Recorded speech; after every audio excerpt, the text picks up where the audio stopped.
ആകാശവാണി. ഇന്ന് ഉച്ചയ്ക്ക് ശേഷം കൊച്ചിയിൽ പ്രധാനമന്ത്രി ശ്രീ നരേന്ദ്രമോദി പങ്കെടുത്ത പൊതുപരിപാടികളുടെ റിപ്പോർട്ട്. കൊച്ചിൻ റിഫൈനറിയുടെ പ്രൊപ്പിലിൻ ഡെറിവേറ്റീവ്സ് പെട്രോകെമിക്കൽ സമുച്ചയം, കൊച്ചി വെല്ലിംഗ്ടൺ ഐലൻഡിലെ റോറോ ജലയാനങ്ങൾ എന്നിവ രാഷ്ട്രത്തിന് സമർപ്പിക്കുകയും സാഗരിക അന്താരാഷ്ട്ര cruise terminal Kochi, marine engineering training institute Vigyan Sagar എന്നിവയുടെ ഉദ്ഘാടനവും കൊച്ചി സൗത്ത് കോൾ ബെർത്ത് പുനരുദ്ധാരണത്തിന്റെ ശിലാസ്ഥാപനവും അദ്ദേഹം നിർവഹിച്ചു. പ്രധാനമന്ത്രിയുടെ പ്രസംഗത്തിന്റെ ശബ്ദലേഖനത്തിലേക്ക്. Governor of Kerala Shri Arif Mohammad Khan, chief minister of Kerala Shri Pinarayi Vijayan ji, my cabinet colleague Sri Dharmendra Pradhan, Minister of State Sri Mansukh Mandaviya ji, Minister of State Sri Muralidharan ji, dignitaries of the dais, friends, Namaskaram Kochi, Namaskaram Kerala. കേരളത്തിന്റെ ബഹുമാന്യനായിട്ടുള്ള governor Shri Arif Mohammad Khan അവർകൾ, ബഹുമാന്യനായിട്ടുള്ള മുഖ്യമന്ത്രി ശ്രീ പിണറായി വിജയൻ അവർകൾ, മന്ത്രിസഭയിലെ സഹപ്രവർത്തകരായ കേന്ദ്രമന്ത്രി ശ്രീ ധർമ്മേന്ദ്ര പ്രധാൻ, ശ്രീ മൻസുഖ് മാണ്ഡവ്യ, വേദിയിലും സദസ്സിലുമുള്ള മറ്റ് വിശിഷ്ട വ്യക്തികളെ, സുഹൃത്തുക്കളെ, കൊച്ചിക്ക് നമസ്കാരം, കേരളത്തിന് നമസ്കാരം. The Queen of the Arabian Sea is wonderful as always. Being among you all makes me very happy. Today we have gathered here to celebrate development. Development of Kerala and development of India. The works being inaugurated today cover a wide range of sectors. They will energize the growth trajectory of India. സുഹൃത്തുക്കളെ, എന്നത്തെയും പോലെ അറബിക്കടലിന്റെ റാണിയായിട്ടുള്ള കൊച്ചി മനോഹരിയായിരിക്കുന്നു. നിങ്ങളുടെ ഒപ്പം ഇവിടെ നിൽക്കുമ്പോൾ എനിക്കേറെ സന്തോഷമുണ്ട്. കാരണം നമ്മൾ ഇന്നിവിടെ ഒരുമിച്ച് വന്നിരിക്കുന്നത് വികസനം ആഘോഷിക്കാനാണ്. കേരളത്തിന്റെയും ഇന്ത്യയുടെയും വികസനം. ഇന്നിവിടെ ഉദ്ഘാടനം ചെയ്യപ്പെടുന്ന പ്രവൃത്തികൾ വിവിധ മേഖലകളെ സ്പർശിച്ചുകൊണ്ട് ഈ നാടിന്റെ പൊതുവായിട്ടുള്ള വികസനം, ആ വികസനത്തിന് ഊർജം പകരാൻ ഉതകുന്നതാണ്. Friends, 2 years ago, I went to the Kochi refinery. This is one of the India's most modern refineries. Today, once again from Kochi, we dedicate to the nation the propylene derivatives petrochemicals complex of the Kochi refinery. This one project will help strengthen our journey toward being Atmanirbhar. Thanks to this complex, foreign exchange would be saved, a wide range of industries would gain, and employment opportunities would be generated. സുഹൃത്തുക്കളെ, ബഹുമാനായിട്ടുള്ള പ്രധാനമന്ത്രി 2 വർഷം മുമ്പ് Kochi refinery സന്ദർശിച്ചിരുന്നു. ഇന്ത്യയിലെ ഏറ്റവും ആധുനികമായിട്ടുള്ള റിഫൈനറികളിൽ ഒന്നാണ് കൊച്ചി എണ്ണ ശുദ്ധീകരണശാല. ഇന്നിതാ അതേ കൊച്ചിയിൽ ഒരു പുതിയ സംരംഭം കൂടി വരികയാണ്. കൊച്ചി റിഫൈനറിയിൽ പെട്രോ കെമിക്കൽ കോംപ്ലക്സിന്റെ ഉദ്ഘാടനം, ആ ഉദ്ഘാടനം ഇന്നിവിടെ നടക്കാൻ പോവുകയാണ്. ഈ നാടിന്റെ സ്വയം പര്യാപ്തതയിലേക്ക്, ആത്മനിർഭരതയിലേക്കുള്ള ഒരു വലിയ ചുവടുവെപ്പ് കൂടിയാണിത്.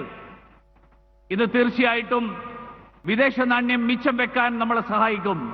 മാത്രമല്ല, നിരവധി അനുബന്ധ വ്യവസായങ്ങൾ സൃഷ്ടിക്കപ്പെടും. ആയിരക്കണക്കിന് ആളുകൾക്ക് തൊഴിൽ ലഭിക്കും. Friends, Kochi is a city of trade and commerce. The people of this city understand that time is of the essence.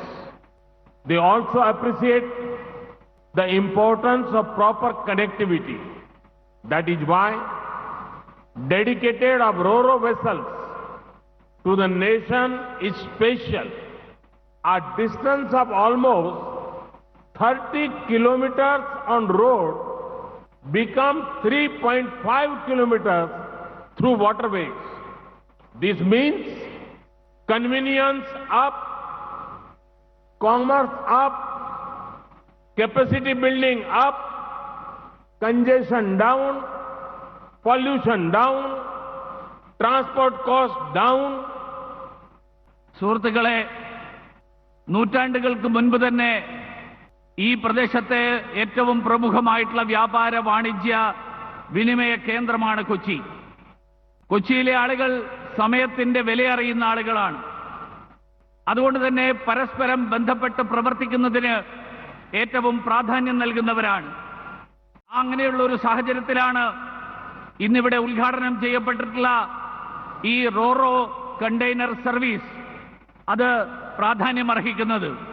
കരയിലൂടെ 30 kilometre യാത്ര ചെയ്യേണ്ടതിന് പകരം കായലിലൂടെ 3.5 കിലോമീറ്റർ യാത്ര ചെയ്തുകൊണ്ട് നമുക്ക് എത്തേണ്ട സ്ഥലത്ത് എത്താൻ സാധിക്കുന്നു. അതായത് സൗകര്യങ്ങൾ വർദ്ധിക്കുന്നു, വ്യാപാരം കൂടുന്നു, പ്രവർത്തനക്ഷമത കൂടുന്നു, അതേസമയത്ത് തിരക്ക് കുറയുന്നു, മലിനീകരണം കുറയുന്നു, യാത്രാ ചിലവ് കുറയുന്നു. Friends, tourists come to Kochi not only as a transit point to go to other parts of Kerala.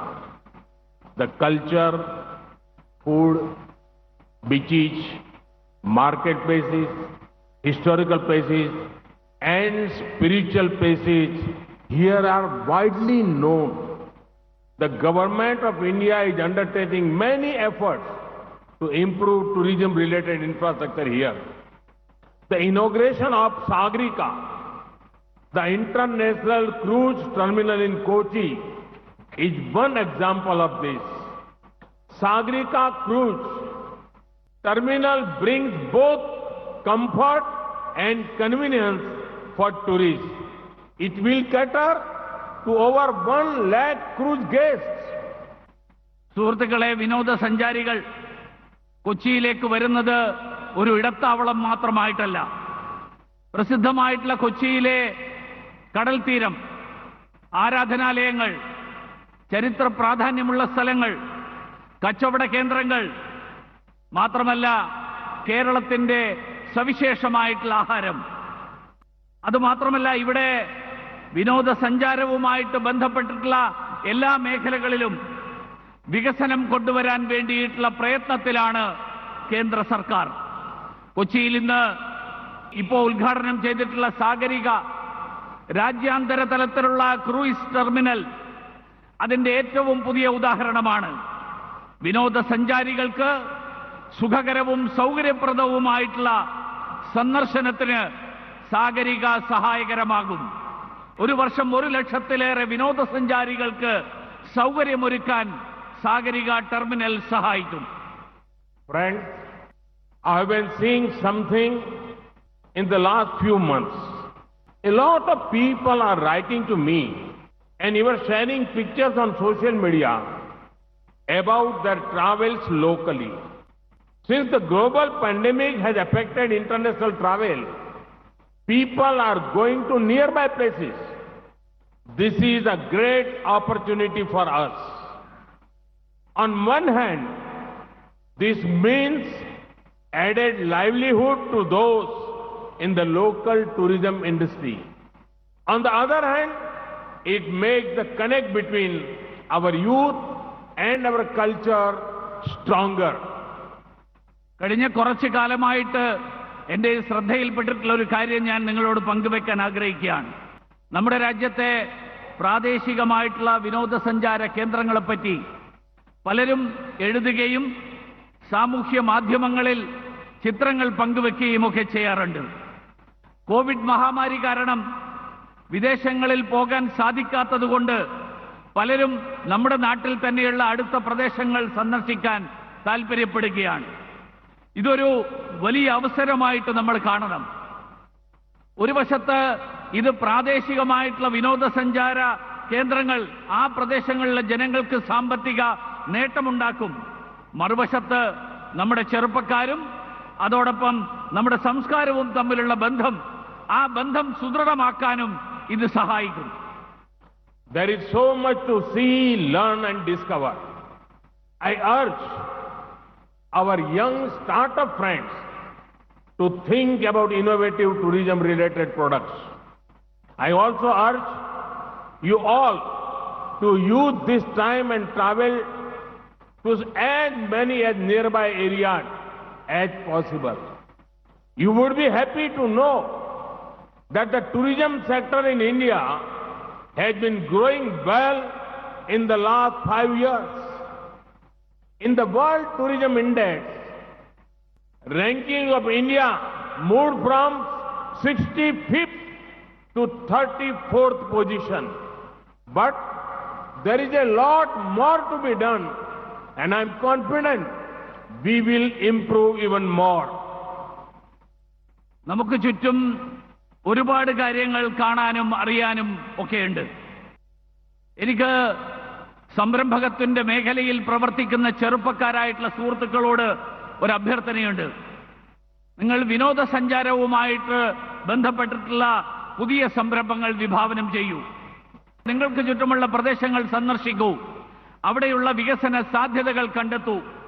കഴിഞ്ഞ 5 വർഷക്കാലമായിട്ട് ഏറെ വികസനം നേടുന്ന മേഖലയാണ് വിനോദസഞ്ചാര മേഖല. ആഗോള ടൂറിസം റാങ്കിങ്ങിൽ നമ്മൾ കഴിഞ്ഞ 5 വർഷക്കാലത്തിനിടയിൽ 60-ൽ നിന്ന് 30-ലേക്ക് ഈ കാലയളവിൽ കുതിക്കുകയുണ്ടായി. ഇനിയും ധാരാളം കാര്യങ്ങൾ നമുക്ക് ചെയ്യാൻ കഴിയും. എനിക്ക് യാതൊരു സംശയവുമില്ല, ഏറെ പുരോഗതി നേടാൻ കഴിയുന്ന മേഖലയാണ് ഈ മേഖല. Friends, two important factors that shape economic development area. They are capacity building, making infrastructure modern for future needs. The next two development works are related to these themes. Vigyan Sagar is the new knowledge campus of Cochin Shipyard. Through this, we are expanding our human resources development capital. This campus is a reflection of the importance of skill development. It would particularly help those wanting to study marine engineering. In the times to come, I see a prime place for this sector. Youngsters who have knowledge in this domain will have many opportunities at their doorstep. സുഹൃത്തുക്കളെ, സാമ്പത്തിക വികസനത്തെ ശക്തിപ്പെടുത്തുന്ന 2 പ്രധാന ഘടകങ്ങൾ ഇന്നിവിടെ ഉദ്ഘാടനം ചെയ്തിട്ടുള്ള പദ്ധതികളിലുണ്ട്. ഒന്ന് പ്രവർത്തനക്ഷമത വർദ്ധിപ്പിക്കൽ, 2 അടിസ്ഥാന സൗകര്യങ്ങളുടെ ആധുനീകരണം. ഇന്നിവിടെ ഉദ്ഘാടനം ചെയ്തിട്ടുള്ള 2 പദ്ധതികൾ ഇതുമായിട്ട് ബന്ധപ്പെട്ടിട്ടുള്ളതാണ്. ഒന്ന് കൊച്ചിൻ ഷിപ്പ്യാർഡിലെ വിജ്ഞാന സാഗർ, മനുഷ്യ വിഭവശേഷി വർദ്ധിപ്പിക്കാൻ ലക്ഷ്യമിടുന്ന പദ്ധതിയാണിത്. നൈപുണ്യ വികസനത്തിന്റെ ഭാഗമാണ് ഈ വിജ്ഞാന സാഗരം എന്ന പഠന കേന്ദ്രം. വിശേഷിച്ച് മെറൈൻ എഞ്ചിനീയറിംഗ് പഠിക്കാൻ ആഗ്രഹിക്കുന്നവർക്ക് ഇതൊരു വലിയ അനുഗ്രഹമാണ്. വരും കാലങ്ങളിൽ ഈ മേഖലയ്ക്ക് കൂടുതൽ പ്രാധാന്യം കൈവരും എന്നുള്ളത് ഞാൻ മനസ്സിലാക്കുകയാണ്. ഈ രംഗത്ത് താൽപര്യവും വൈദഗ്ധ്യവും ഉള്ള ചെറുപ്പക്കാർക്ക് വലിയ ഒരു അവസരമാണ് ഇവിടെ തുറന്നു കിട്ടപ്പെടാൻ പോകുന്നത്. As I said before, economic growth requires augmenting existing capacities. Here, we are laying the foundation stone of reconstruction of the South Cole berth. This would bring down logistic costs and improve cargo capacities. Both are vital for the business to prosper. അതുമാത്രമല്ല, സാമ്പത്തിക വളർച്ചയ്ക്ക് നമ്മുടെ ക്ഷമതാ വികസനവും കൂടി വളരെ അത്യാവശ്യമാണ്. പുനർനിർമ്മിക്കുന്ന south call birth ആ south call birth ഈ ദിശയിലുള്ള ഒരു പ്രവർത്തനമാണ്. ഇത് ചെലവ് കുറയ്ക്കും, അതോടൊപ്പം ചരക്ക് നീക്കത്തിന് വലിയ മുന്നേറ്റം നൽകും, വാണിജ്യ വ്യവസായ മേഖലകൾക്ക് കരുത്തു പകരുകയും ചെയ്യും.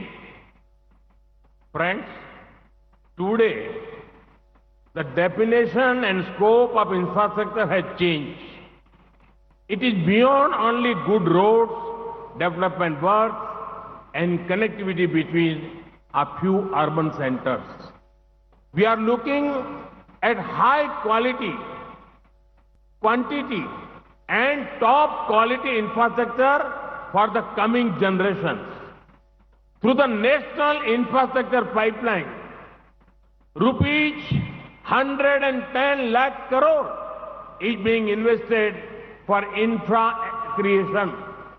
In that, special attention is being given to coastal parts, the northeast, and the mountain areas. Today, India is embarking on an ambitious program of broadband connectivity to every village.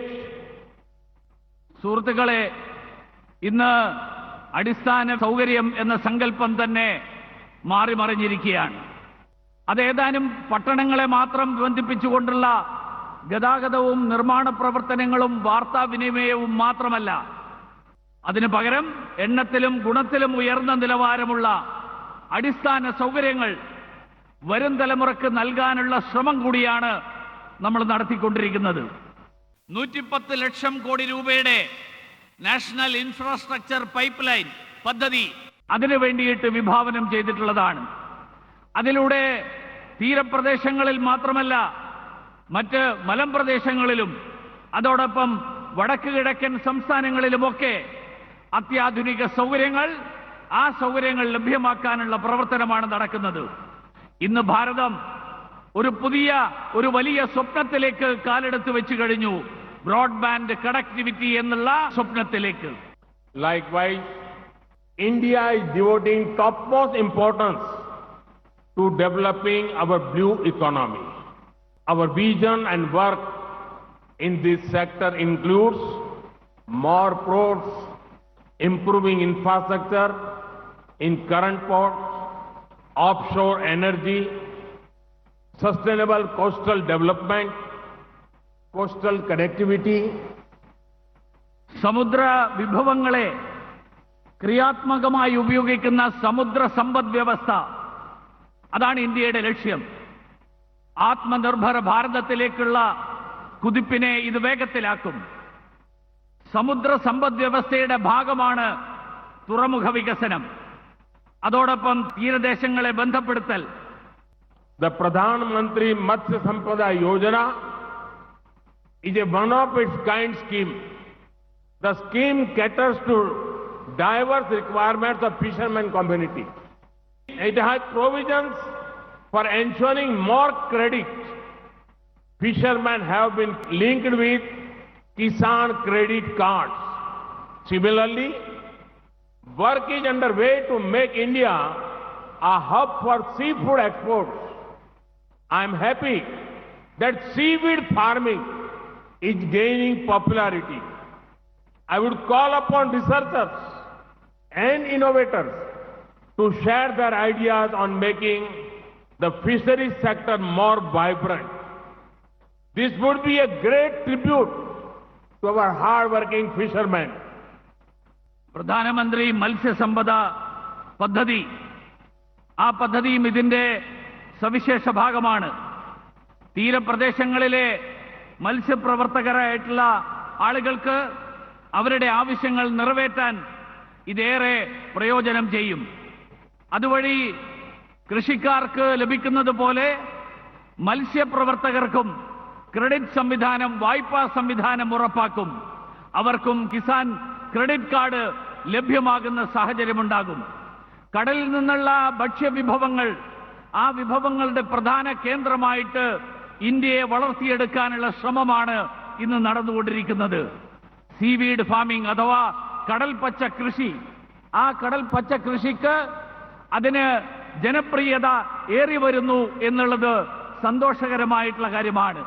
ഈ മേഖലയിൽ മത്സ്യബന്ധനവുമായിട്ട് ബന്ധപ്പെട്ടുള്ള വിഷയങ്ങളിൽ കൂടുതൽ സംരംഭകരും ഗവേഷകരുമായിട്ടുള്ള ആളുകൾ അവരുടെ പ്രവർത്തനങ്ങൾ കേന്ദ്രീകരിക്കണം, അവർ മുന്നോട്ട് വരണം എന്നാണ് എനിക്ക് അഭ്യർത്ഥിക്കാനുള്ളത്. അത് തീർച്ചയായിട്ടും മത്സ്യബന്ധന മേഖലയിൽ പ്രവർത്തിക്കുന്ന അധ്വാനശീലരായിട്ടുള്ള മത്സ്യപ്രവർത്തകർക്ക് വലിയ അനുഗ്രഹമാകും എന്നുള്ള കാര്യത്തിൽ സംശയമില്ല. Friends, this year's budget has devoted significant resources and schemes that will benefit Kerala. This includes the next phase of the Kochi Metro. This metro network has come successfully and has set a good example of progressive work practices and professionalism. സുഹൃത്തുക്കളെ, ഈ വർഷത്തെ കേന്ദ്ര ബജറ്റിൽ കേരളത്തിന് ഏറെ പ്രയോജനം ചെയ്യുന്ന നിരവധി പദ്ധതികൾ, അതിനുവേണ്ടിയിട്ടുള്ള പണവും വകയിരുത്തിയിട്ടുണ്ട്. കൊച്ചി മെട്രോയുടെ അടുത്ത ഘട്ടം അതിന്റെ ഭാഗമാണ്.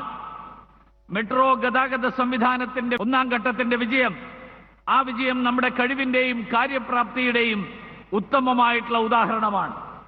Friends, the year gone by made humanity face a never seen before challenge. Powered by 130 crore Indians, our nation's fight against COVID-19 has been spirited. The government was always sensitive to the needs of the Indian diaspora, especially in the Gulf. സുഹൃത്തുക്കളെ, ഈ കഴിഞ്ഞ വർഷം മനുഷ്യരാശി നമ്മൾ ഇന്ന് വരെ കണ്ടിട്ടില്ലാത്ത തരത്തിലുള്ള പ്രതിസന്ധികളിലൂടെയാണ് കടന്നുപോയത്. രാജ്യത്തെ 130 കോടി ജനങ്ങളുടെ കൂട്ടായിട്ടുള്ള പരിശ്രമം കൊണ്ട് കോവിഡ് മഹാമാരിയെ ഫലപ്രദമായിട്ട് ചെറുക്കാൻ നമുക്ക് സാധിച്ചു. ഗൾഫ് രാജ്യങ്ങൾ ഉൾപ്പെടെ വിദേശങ്ങളിലുള്ള ഇന്ത്യക്കാർ അവരുടെ ആവശ്യങ്ങൾ അറിഞ്ഞുകൊണ്ടുള്ള പ്രവർത്തനമാണ് കേന്ദ്ര സർക്കാർ നടത്തിക്കൊണ്ടിരിക്കുന്നത്. India is proud of our diaspora in the Gulf. It has been my honor to spend time with them during my previous visits to Saudi Arabia, Qatar, UAE, and Bahrain. I shared meals with them, interacted with them. As a part of the Vande Bharat mission, over 50 lakh Indians came back home. Many of them were from Kerala. It was our government's honor to serve them in such a sensitive time. ഗൾഫിലുള്ള നമ്മുടെ സഹോദരന്മാർ നമ്മുടെ രാജ്യത്തിന്റെ അഭിമാനമാണ്. കഴിഞ്ഞ വർഷങ്ങളിൽ Saudi Arabia, Qatar, UAE, Bahrain തുടങ്ങിയ Gulf രാജ്യങ്ങൾ സന്ദർശിച്ചപ്പോൾ അവരോടൊത്ത് സമയം ചെലവഴിക്കാനും അവരോടൊപ്പം ഭക്ഷണം പങ്കിടാനുമൊക്കെ എനിക്ക് കഴിഞ്ഞത് വലിയൊരു സൗഭാഗ്യമായിട്ട് ഞാൻ കാണുകയാണ്. അവരെ സുരക്ഷിതരായിട്ട് തിരിച്ചു കൊണ്ടുവരാൻ വേണ്ടി ആവിഷ്കരിച്ച വന്ദേ ഭാരത് മിഷന്റെ ഭാഗമായി 50 ലക്ഷത്തോളം ഇന്ത്യക്കാരെ അവർ സുരക്ഷിതരായിട്ട് തിരിച്ചു വന്നു. അതിൽ വലിയൊരു സംഖ്യ മലയാളികളാണ് എന്നെനിക്കറിയാം.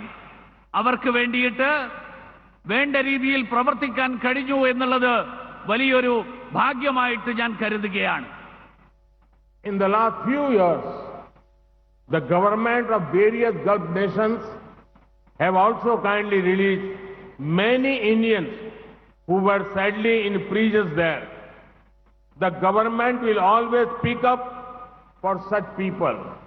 I would like to thank the governments of the various Gulf countries, nations for their sensitive approach to this subject. Gulf kingdoms responded to my personal appeals and took special care of our community. They are giving priority to the return of Indians to the region. We have set up air bubbles to facilitate that processing. Indians working in the Gulf should know that the full support of my government is there to ensure their welfare. കഴിഞ്ഞ ഏതാനും വർഷങ്ങളിൽ Gulf രാജ്യത്തെ തടവറകളിൽ കഴിയുന്ന നിരവധി ഇന്ത്യക്കാരെ മോചിപ്പിക്കാൻ അതിനു വേണ്ടിയിട്ട് അവിടുത്തെ ഭരണാധികാരികൾ തയ്യാറായി എന്നുള്ളതും ഞാൻ ഈ അവസരത്തിൽ സൂചിപ്പിക്കാൻ ആഗ്രഹിക്കുകയാണ്. അങ്ങനെയുള്ള ഇന്ത്യക്കാർക്ക് വേണ്ടിയിട്ട് എല്ലായ്പ്പോഴും ശബ്ദമുയർത്താൻ കേന്ദ്ര സർക്കാർ തയ്യാറാണ്. അതുമാത്രമല്ല, ഈ സന്ദർഭത്തിൽ നമ്മുടെ അഭ്യർത്ഥനകളോട് അനുഭാവപൂർവം പ്രതികരിച്ച ആ രാജ്യത്തെ ഭരണാധികാരികളോട് ഉള്ള നന്ദി രേഖപ്പെടുത്താൻ കൂടി ഞാൻ ഈ അവസരത്തിൽ ആഗ്രഹിക്കുകയാണ്.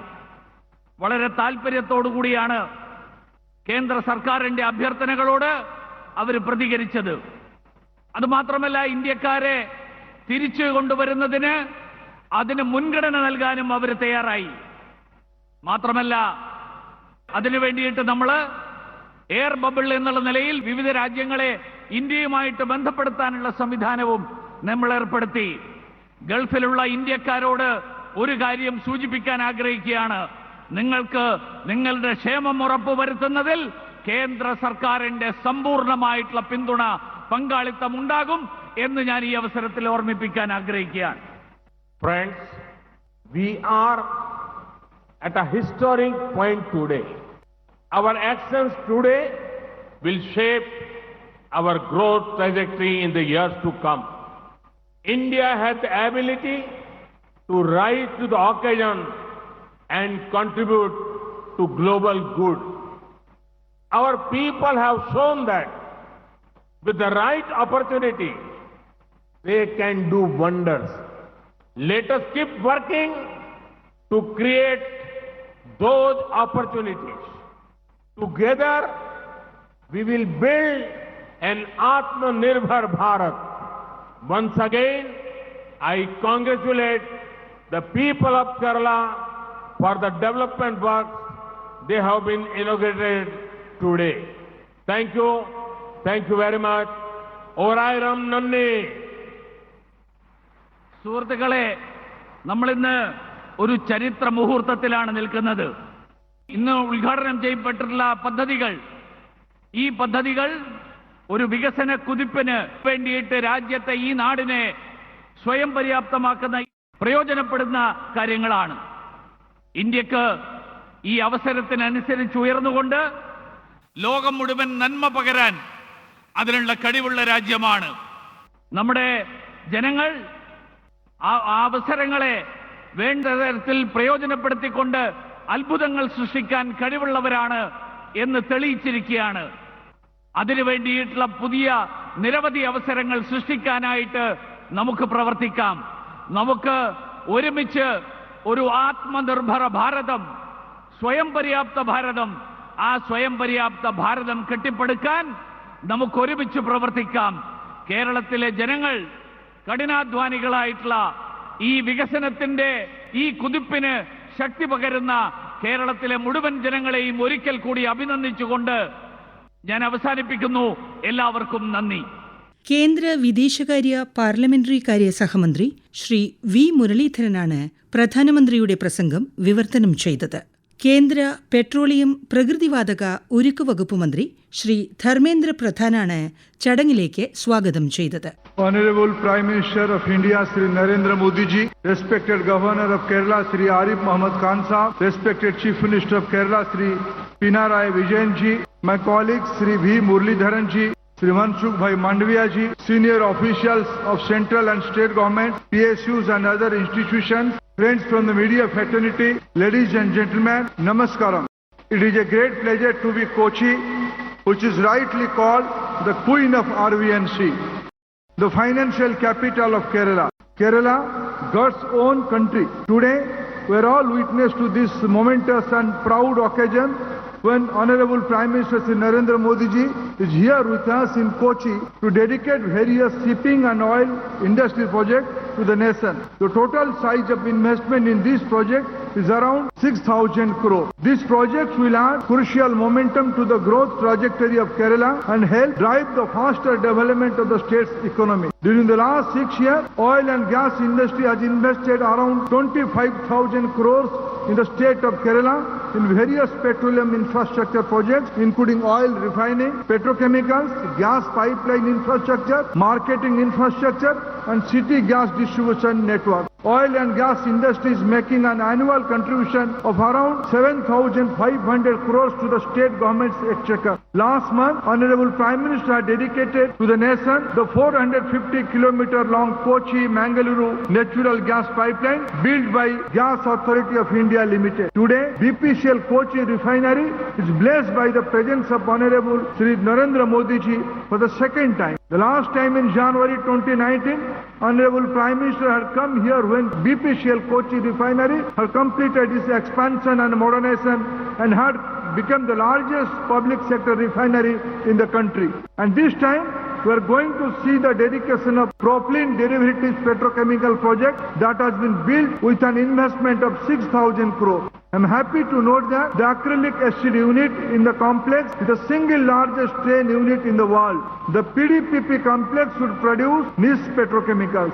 These chemicals are so special that they are called niche petrochemical and are presently imported to India at a high cost to the nation. The new PDPP complex would make a foreign exchange saving of around 4,000 crore annually. The PDPP complex will give boost to the country's the industry segments of textile, paint, adhesive, water treatment chemicals, construction industry, super absorbent polymer and so on. Similarly, the shipping projects which will be dedicated today would have far-reaching impact in maritime and tourism sector. All these projects would help in realizing Honorable Prime Minister's vision of Atmanirbhar Bharat. I am grateful to the Chief Minister of Kerala, Shri Pinarayi Vijayan ji, who has been always a great support for all our projects, be it the GAIL pipeline, be it the Kochi refinery projects. Friends, 18 years ago, the global meet in Kochi, the then Prime Minister of India, our beloved leader Sri Atal Bihari Vajpayee, had wished that the new and revitalized Kerala emerged as a powerhouse of prosperity and all-round progress for the benefit of all the people. His dream is being realized under the guidance of Honorable Prime Minister Modi ji. I take this solemn occasion to reiterate Government of India's commitment towards that dream to a revitalized Kerala. This is part of grand philosophy of Honorable Prime Minister Modi. Sabki saath, sabki vikas, sabki vishwas. Jai Hind. തുടർന്ന് കേരള മുഖ്യമന്ത്രി ശ്രീ പിണറായി വിജയൻ സദസ്സിനെ അഭിസംബോധന ചെയ്തു. Honorable Prime Minister and other distinguished guests in the dais, brothers and sisters, greeting to you all. This is indeed a happy occasion for us Keralites. Today, a handful of projects are coming to life in our state. While some are being dedicated to the nation, the foundation stone is being laid for others. All these are projects in which both the state and central governments are working together, setting a true example of what cooperative federalism is. Time and again, we are showing how a marked difference can be made in the lives of our people by working together. കഴിഞ്ഞ 4.5 വർഷങ്ങളായി കേരളത്തിൽ വ്യവസായ വളർച്ചയുണ്ടാക്കാനുള്ള ശ്രമങ്ങളാണ് സംസ്ഥാന സർക്കാർ നടത്തുന്നത്. സ്വകാര്യ നിക്ഷേപം ആകർഷിച്ചുകൊണ്ട് മാത്രമല്ല വ്യവസായ അഭിവൃദ്ധി ഉണ്ടാക്കുന്നത്. പൊതുമേഖലയെ ശാക്തീകരിച്ചും പരമ്പരാഗത മേഖലകളെ നവീകരിച്ചും കൂടിയാണ് അത് സാധ്യമാക്കുന്നത്. ഈ കാഴ്ചപ്പാടിനനുസൃതമായി BPCLന്റെ കൊച്ചി റിഫൈനറി ഇന്ന് ആക്രിലിക് ആസിഡ് യൂണിറ്റും ഓക്സോ ആൽക്കഹോൾ യൂണിറ്റും കമ്മീഷൻ ചെയ്യപ്പെടുകയാണ്. റിഫൈനറിയിൽ ഉൽപ്പാദിപ്പിക്കുന്ന പ്രൊപ്പലീൻ ഉപയോഗിച്ച് പെയിന്റിലും ജലശുദ്ധീകരണ കെമിക്കലിലുമൊക്കെ ആവശ്യമായ പെട്രോ കെമിക്കൽസ് ഉൽപ്പാദിപ്പിക്കാൻ ഈ യൂണിറ്റുകൾക്ക് കഴിയും. ആ മേഖലയിൽ ഇറക്കുമതി കുറക്കാനും അങ്ങനെ വിദേശ നാണ്യത്തിന്റെ കാര്യത്തിൽ ലാഭമുണ്ടാക്കാനും കഴിയും. വേഗതയും സുരക്ഷിതത്വവുമുള്ള ഗതാഗത സൗകര്യം ഏതൊരു ആധുനിക സമൂഹത്തിനും ഒഴിച്ചുകൂടാൻ കഴിയാത്തതാണ്. അത് വ്യാവസായിക വളർച്ചയ്ക്കുള്ള അടിത്തറയൊരുക്കും. കേരളത്തിൽ ഉൾനാടൻ ജലാശയങ്ങളുടെ വലിയൊരു ശൃംഖല തന്നെ ഉള്ളതുകൊണ്ട് അവ ഗതാഗത യോഗ്യമാക്കുന്നത് ചെലവും മലിനീകരണവും കുറഞ്ഞ പൊതുഗതാഗതം സാധ്യമാക്കും. ഈ കാഴ്ചപ്പാടിന്റെ ഭാഗമായാണ് വടക്ക് ബേക്കൽ മുതൽ തെക്ക് കോവളം വരെയുള്ള ജലപാത പ്രവർത്തനക്ഷമമാക്കുന്നത്. Inland waterways authority of India Kerala shipping and inland navigation കോർപ്പറേഷന് കൈമാറുന്ന MV Adi Shankara, MV CV Raman എന്നീ റോറോ ബോട്ടുകൾ അത്തരം ശ്രമങ്ങൾക്ക് ശക്തി പകരും. വല്ലാർപാടത്തെ കൊച്ചി ഇന്റർനാഷണൽ ട്രാൻസ്ഷിപ്മെന്റ് ടെർമിനലിന്റെ പഴയ തുറമുഖത്തെ വെല്ലിംഗ്ടൺ ഐലൻഡുമായും കേരളത്തിന്റെ തെക്കൻ പ്രദേശങ്ങളുമായും ബന്ധിപ്പിക്കുന്നതിന് അവ സഹായകരമാവും. കേരളത്തിന്റെ സമ്പദ്ഘടനയുടെ ചാലക ശക്തികളിൽ ഒന്നാണ് ടൂറിസം മേഖല. കൊച്ചിയാകട്ടെ ലോക ടൂറിസം മാപ്പിൽ ഇടം പിടിച്ചിട്ടുണ്ട്. ദക്ഷിണേഷ്യയെ നോർത്ത് ആഫ്രിക്കയും മിഡിൽ ഈസ്റ്റുമായി ബന്ധിപ്പിക്കുന്ന ക്രൂയിസുകളുടെ പോർട്ട് ഓഫ് കോൾ ആയതുകൊണ്ട് തന്നെ കൊച്ചിൻ പോർട്ടിന് വലിയ പ്രാധാന്യമുണ്ട്. 2017 മുതൽ 2020 വരെ കൊച്ചിയിലെത്തിയിട്ടുള്ള ക്രൂയിസ് സഞ്ചാരികളുടെ എണ്ണത്തിൽ 42% വർധനമാണ് ഉണ്ടായിട്ടുള്ളത്. വർദ്ധിച്ചു വരുന്ന അന്താരാഷ്ട്ര ക്രൂയിസ് സഞ്ചാരികൾക്ക് ആവശ്യമായ സൗകര്യങ്ങൾ ഏർപ്പെടുന്നതിന്റെ ഭാഗമായാണ് സാഗരിക എന്ന പേരിൽ കൊച്ചിൻ പോർട്ടിൽ അന്താരാഷ്ട്ര ക്രൂയിസ് ടെർമിനൽ ഒരുക്കിയിരിക്കുന്നത്. ഫാക്ടിന്റെ പ്രവർത്തനങ്ങൾക്ക് അമോണിയ ആവശ്യമാണ്. അതാകട്ടെ ഇറക്കുമതി ചെയ്യപ്പെടുകയാണ്. എന്നാൽ അത്തരം കെമിക്കൽസിന്റെ ഇറക്കുമതി കൈകാര്യം ചെയ്യുന്ന സൗത്ത് കോൾ ബെർത്ത് കാലപ്പഴക്കം ചെന്നതിനാൽ പുതുക്കി പണിയാൻ തീരുമാനിച്ചിട്ടുണ്ട്. അതിന്റെ ശിലാസ്ഥാപനം ഇന്ന് നിർവഹിക്കപ്പെടുകയാണ്. കൊച്ചിൻ ഷിപ്പ്യാർഡ് നടത്തുന്ന മറൈൻ എഞ്ചിനീയറിംഗ് ട്രെയിനിംഗ് ഇൻസ്റ്റിറ്റ്യൂട്ടിന്റെ സാധ്യതകൾ വർദ്ധിപ്പിക്കാനായി വിജ്ഞാന സാഗർ എന്ന പേരിൽ പുതിയൊരു ക്യാമ്പസ് ഉദ്ഘാടനം ചെയ്യപ്പെടുകയാണ്. വിദ്യാർത്ഥികൾക്കും അധ്യാപകർക്കുമായി ഒരുക്കുന്ന അധിക സൗകര്യങ്ങൾ അവിടുത്തെ അക്കാദമിക് നിലവാരം ഉയർത്തും. കേരളത്തെ ഒരു വിജ്ഞാന സമ്പദ്ഘടനയായി പരിവർത്തിപ്പിക്കാൻ നടത്തുന്ന ശ്രമങ്ങൾക്ക് ഇത് ഉത്തേജനവും. വ്യവസായം, ഗതാഗതം, വിനോദസഞ്ചാരം, വിദ്യാഭ്യാസം എന്നിങ്ങനെ വളരെ പ്രധാനപ്പെട്ട മേഖലകൾക്ക് പ്രയോജനമുണ്ടാകുന്ന പദ്ധതികൾക്കാണ് ഇന്ന് തുടക്കം കുറിക്കുന്നത്. ഇവയെല്ലാം തന്നെ പരസ്പര പൂരകങ്ങളാകുന്ന ഇടപെടലുകളാണ്. കേന്ദ്ര സർക്കാരുമായി ഇത്തരം പ്രവർത്തനങ്ങളിൽ സഹകരിക്കാൻ സംസ്ഥാന സർക്കാർ സദാ സജ്ജമാണ്. ഇത്തരത്തിലുള്ള സമഗ്രവും സമതുലിതവുമായ വികസന പ്രവർത്തനങ്ങളാണ് കഴിഞ്ഞ 4.5 വർഷമായി നവകേരള നിർമ്മിതിയുടെ ഭാഗമായി കേരളത്തിൽ നടന്നുകൊണ്ടിരിക്കുന്നത്. Let me conclude by expressing our gratitude to the Honorable Prime Minister on behalf of the state government for dedicating and laying the foundation stone of these projects to the nation. Thank you. ഇന്ന് പ്രധാനമന്ത്രി ഉദ്ഘാടനം ചെയ്ത വിവിധ വികസന പദ്ധതികളെക്കുറിച്ചുള്ള ലഘുചിത്രത്തിന്റെ പ്രദർശനവും മുൻപ് നടന്നു. ബഹുമാനപ്പെട്ട കേരള ഗവർണർ ശ്രീ ആരിഫ് മുഹമ്മദ് ഖാൻ, കേന്ദ്ര തുറമുഖ ഷിപ്പിംഗ് ജലഗതാഗത രാസവള സഹമന്ത്രി മൻസൂഖ് എൽ മാണ്ഡവ്യ എന്നിവർ പ്രധാനമന്ത്രിക്കൊപ്പം സന്നിഹിതരായിരുന്നു. ഇന്ന് ഉച്ചയ്ക്ക് ശേഷം കൊച്ചിയിൽ പ്രധാനമന്ത്രി ശ്രീ നരേന്ദ്രമോദി പങ്കെടുത്ത പൊതുപരിപാടികളുടെ റിപ്പോർട്ടാണ് നിങ്ങൾ കേട്ടത്.